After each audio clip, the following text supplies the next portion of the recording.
이길 수 있다고 보시나요? 그렇게 믿어야죠. 그렇게 믿어야죠. 주마야, 주마야. 그렇지. 아, 좋았어, 좋아. 주마 좋다, 주마 좋아.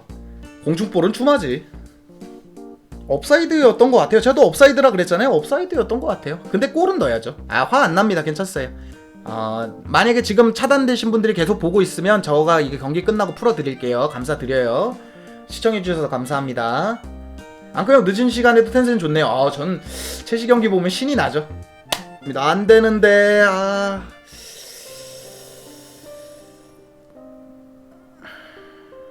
잠시만요. 첼시 잠시만요. 미치겠네. 이거 레드에도 할 말은 없는데. 예, 맞아요. 완전히 감싸안고 했기 때문에 레드라도 할 말은 없죠, 이건. 텐센이 역습 찬스를 완전히 막아버렸습니다. 근데 뒷선에 있었고 완전히 잡아챈 거기 때문에 제발.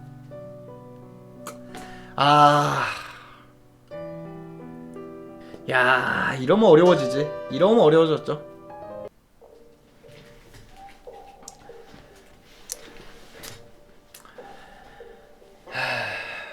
지금 첼시가 한 골 먹혔습니다. 여기 뜨고 있죠? 첼시가 한 골 먹혔습니다. 어쩔 수 없죠. 한 명 퇴장당하면 어쩔 수 없습니다. 야, 뭐해? 야, 뭐해? 아니, 이 기본적인 걸 참, 마네는 당연한 이 공격 압박을 가져와 준 거고 케파는 정말 어이없는 실책을 해버렸네요. 참. 이거는 솔직히 좀 어이가 없습니다. 좀 솔직히 어이가 없습니다. 네, 주무실 분들은 주무셔도 돼요.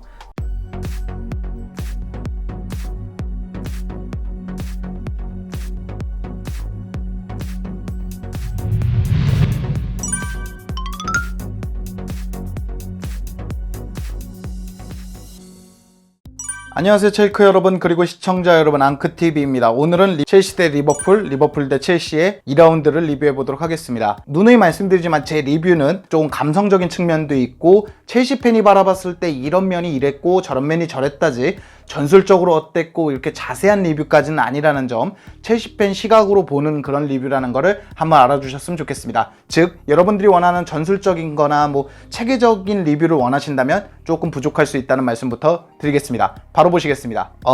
여기 나와 있듯이 첼시는 전반전에는 나쁘지 않았습니다. 똑같이 지난번에 당했을 것처럼 리버풀은 디펜딩 챔피언이자 워낙에 좋은 팀입니다. 공격이 마누라 라인이라고 하죠. 마네, 살라, 피르미누. 오늘 피르미누는 조금 모르겠지만 특히 마네의 움직임이 너무 좋았기 때문에 첼시의 공격진은 많이 올라갈 수 없었고 수비진은 계속 내려앉고 계속 공격을 받아야 됐습니다. 그럼에도 불구하고 텐센 주마가 예전 같지 않은 모습을 보여주면서, 특히 주마가 좋은 모습을 보여주면서 계속 전반 내내 묶어놓고 있었습니다. 득점이 없었어요. 그러니까 지난 경기는 우르르 무너지는 느낌이었다면 이번 경기는 좀 단단한 느낌? 공격은 여전히 잘 되지 않았습니다. 베르너가 고립되는 정도 많았고 하베르츠가 브라이튼전보단 좋은 모습을 보여줬지만 그럼에도 불구하고 여전히 나쁜 모습을 보여주고 있었습니다.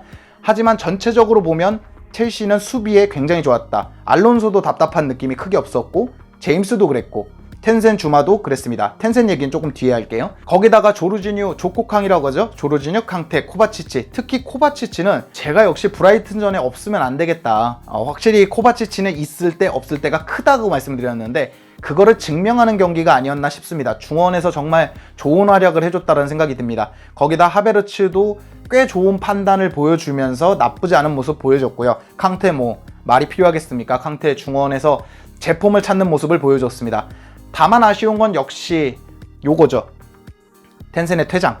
이거는 반박의 여지가 없습니다. 첼시 팬이라고 해서 옐로 카드 정도로 멈출 수 있지 않았어요? 아닙니다. 이건 누가 봐도 퇴장이었거든요. VAR을 정확하게 받고 오심은 절대 없었다고 말씀드리겠습니다. 하지만 한 가지 아쉬운 건 케파가 나오고 있는 상황이었고 텐센이 각을 좁히고 있었어요. 그러니까 그런 상황에서 서로 둘 다 조금만 믿었더라면 어떨까 하는 아쉬움은 있었습니다. 솔직히 텐센이 어쩔 수 없었던 건 있어요. 왜냐면 텐센보다 앞에 있었으니까. 하지만 텐센이 조금만 케파를 믿었으면 어땠을까라는 아쉬움은 있습니다. 그렇다 보니까 후반전에 한 명 없이 시작이 됐고 토모리가 나오게 됐습니다. 하베르츠와 토모리가 교체를 했죠. 그때부터 참 안 좋은 경기의 연속이었습니다. 물론 득점도 득점이지만 케파의 실책, 이거는 제가 어떻게 반박하기가 어려울 정도로 뼈아픈 실책인 것 같습니다. 케파가 왜 모든 첼시 팬들이 불안해하고 안타까워하고 맨디로 바뀌었으면 좋겠는지 이것까지 증명할 필요는 없지만 스스로 증명한 경기가 아닌가 싶습니다. 개인적으로 수비에 대한 아쉬움, 텐센은 퇴장이니까 뭐 앞만 앞에서 잘했어도 퇴장은 반박할 수 없이 잘못한 겁니다. 하지만 토모리도 나쁘지 않았기 때문에 10대 11 치고는 잘했습니다. 마네가 워낙에 움직임이 너무 좋았어요. 두 번째 골은 반박할 여지가 없이 마네가 잘 움직이기도 했지만 케파가 실수한 거지만 마네 헤더골은 정말 움직임이 좋았던 것 같습니다. 마네는 역시 월드클래스란 얘기를 듣기에 충분했습니다. 개인적으로 아쉬운 건 티아고 실바, 치렐, 아스필리쿠에타, 플리식, 지에으 다 없었죠. 하지만 그거는 솔직히 말씀드리면 변명이었다고 생각을 해요. 우리가 퇴장만 당하지 않았다면 이 정도로 나쁘지 않을 것 같아서 어느 팀이든 사정이 없고, 맨유도 부상이 심하다고 말씀하고 있잖아요. 어느 팀은 사정이 없고 어느 팀은 뭐가 없겠습니까? 기존 선수들은 그러고 선수도 아닌 건 아니잖아요. 기존 선수들도 분명히 첼시의 일원이고 잘해야 되는 건 매한가지입니다. 그렇기 때문에 베르너의 활약은 분명히 좋았지만 텐센의 퇴장과 케파의 그 결정적인 실축은 아쉽다고 생각합니다. 조르지뉴 건에 대해서 말이 좀 있습니다. 왜 조르지뉴가 자꾸 차는지 모르겠다 했는데 워낙에 전담 키커로 잘 넣어왔고, 요번 실책은 알리송이 너무 잘 막았어요. 딱 알리송이 읽고 뛰는 느낌이 있었거든요. 그래서 조르지뉴 PK에 대해서는 저는 뭐 막힌 건 아쉽죠. PK가 막힌 건 아쉽지만 뭐 어쩔 수 없었다고 생각합니다. 막힐 때도 있고 들어갈 때도 있는 건데 PK는 대부분 들어가는데 참 아쉽습니다. 오늘 경기에서 제일 눈부셨던 건 뭐 말해 뭐 하겠습니까? 베르너인 것 같습니다. 정말 많이 뛰면서 약간 쩔뚝쩔뚝거리는 느낌을 보여줬지만 그래도 끝까지 스프린트를 가져가주면서 어마어마한 활동량을 보여준 것 같습니다. 결국 PK도 베르너가 얻어냈거든요.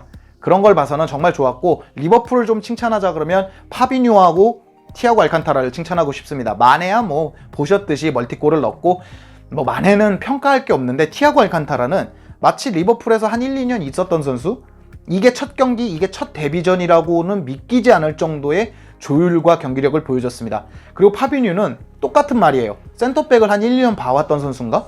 그러니까 센터백만 전문으로? 어쩜 이렇게 잘할까? 베르너가 움직임이 나쁜 것도 아니고 뭐 경기력이 나쁜 것도 아닌데 어떻게 그렇게 적재적소에 잘 막을까? 축구 지능이 정말 높다는 생각을 했습니다. 리버풀 팬들로서는 정말 행복했던 경기인 것 같습니다. 왜냐면 다 잘했거든요. 그러니까 리즈전도 그렇고 첼시전도 그렇고 위기는 분명히 있었습니다. 리버풀도.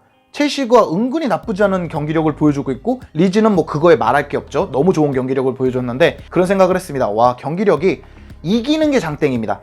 이런 표현은 좀 그런가요? 이기는 게 우선입니다. 어떤 경기력을 보여주든 이기는 게 무조건인데, 그런 DNA를, 그러니까 위닝 멘탈리티를 완전히 갖추고 있는 팀, 승리하는 방법을 아는 팀인 것 같았습니다. 개인적으로 너무 부러웠고, 그런 팀으로 성장하는 것이 첼시의 워너비가 아닐까라는 생각까지 할 정도로 리버풀의 경기력은 뭐 안 좋을 때도 있었습니다. 특히 전반에는 리버풀이 공격은 많이 할 때 약간 빈공이라고 하죠. 슈팅도 7개나 쐈으나 유효 슈팅 1개, 첼시는 0개였지만 어쨌건 첼시를 완전히 가둬놓고 패스임에도 불구하고 조금 답답한 경기력을 보여줘도 후반전에 완전히 살아나는 거 보여줬잖아요. 역시 리버풀은 챔피언다운 모습이었다는 생각을 합니다. 하지만 첼시 팬들에게 심심한 위로를 드리자면 수비가 이제는 예전 같지 않다라는 거. 예전처럼 뭐 한 명 퇴장당하면 한 7골, 8골 먹힐 것 같은 그런 팀은 아니라는 거.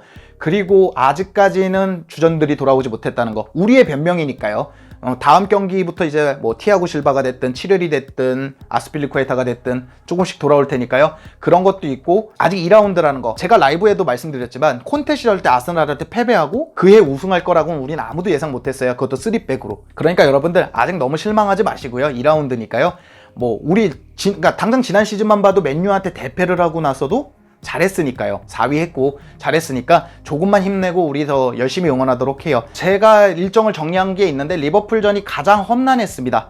가장 험난한 일정 중에 하나예요. 뭐 맨유라든지 이렇게 빅클럽을 만나기 전에는 2라운드 리버풀전이 가장 험난한 경기였음에도 불구하고 꽤 괜찮은 경기력을 보여줬지만, 역시 디펜드 챔피언은 이기는 법을 안다는 거, 첼시는 호흡이 아직까진 잘 맞지 않는다라는 거, 수비진은 고무적이었지만 텐센의 실수, 케파의 실수가 있었다라는 거. 맨디의 오피셜들 많이 물어보시는데 끝났다고 말하는 거 봐선, 그러고 하베르츠는 금방 얼마 있다 떴거든요. 그러니까 조금만 기다리시면 뜰 것 같아요. 그걸 기대하시는 것 같아요. 맨디가 빨리 와야 빨리 케파 대신 나올 수 있으니까 이걸 기대하시는 것 같은데, 이 계약이라는 게 그렇게 쉽지 않으니까 조금 시간이 걸리는 것 같습니다.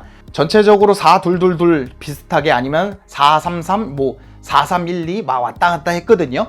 뭐 베르너가 왼쪽으로 많이 빠지기도 하고, 히트맵을 보시면 완전 박투박처럼 내려오기도 해요. 이제 첼시에서 공격적인 포메이션, 특히 공격적인 포메이션은 정해지겠지만, 컨셉은 정해지겠지만 경기 내내 무한 스위칭으로 바뀌는구나 한 번 더 증명한 경기인 것 같습니다. 많은 분들이 봐주셔서 정말 감사합니다. 입중계만 한 300분에서 400분은 고정적으로 있으셨고 한 500분까지 올라갈 정도로 정말 많이 사랑해주셔서 감사합니다.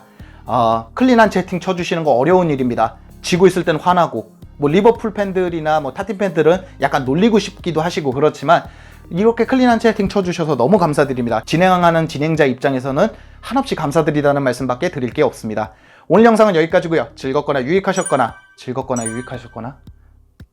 도움이 되셨다면 구독과 좋아요를 꼭 좀 부탁드립니다. 감사합니다. 케파야